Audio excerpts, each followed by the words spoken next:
December 1 மற்றும் 2க்கான முக்கிய current affairs பார்க்க போறோம். First one, BrahMos missile. இது இந்தியாவும் ரஷ்யாவும் இணைந்து உருவாக்கி இருப்பாங்க. இந்த மிசைலை வாங்குறதுக்கு இப்ப நிறைய நாடுகள் ஆர்வம் தெரிவிச்சிருக்காங்க. யார் யாருன்னா யுஏஇ, வியட்நாம், இந்தோனேஷியா. இதே மிசைலை நம்ம ஃபர்ஸ்ட் எந்த நாட்டுக்கு ஏற்றுமதி பண்ணிருக்கோம்னா பிலிப்பைன்ஸ். நெக்ஸ்ட் நியூஸ், டிசம்பர் 1ல என்னென்ன டேஸ் இருக்குன்னா வேர்ல்டு எய்ட்ஸ் டே, நாகாலாந்தோட ஃபார்மேஷன் டே. இது என்ன டேவா கொண்டாடுறாங்கன்னா ஹார்ன்பில் ஃபெஸ்டிவல். இதுக்கப்புறம் எல்லை பாதுகாப்பு படை தினம். Next one, India's first hydrogen train.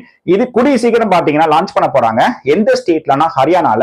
இப்போ ஒரு சோதனை ஓட்டம் மேற்கொள்ள போறாங்க. ஹரியானால எங்கன்னு கேட்டாங்கன்னா ஜின் டு சோனிபட். நெக்ஸ்ட் ஒன், ஐசிசியோட புதிய தலைவரா டிசம்பர் 1ல யாரை நியமனம் பண்ணிருக்காங்கன்னா ஜெய்சா அவர்கள். இதுக்கப்புறம் 2024 பண்ணிருக்காங்க நவம்பர் மந்த்துக்கான ஜிஎஸ்டி வசூல் எவ்வளவுனா ரூபீஸ் 1.82 லட்சம் கோடி. நெக்ஸ்ட் ஒன், சைக்ளோன் பெங்கால் இப்ப கரையை கடந்திருக்கு விழுப்புரம் மற்றும் மரக்காணம் இடையே. உங்களுக்கான கொஸ்டின், இந்த புயலுக்கு யாரு பேர் வச்சா? உங்களுக்கான ஆன்சர் கமெண்ட் பண்ணுங்க. தேங்க்யூ.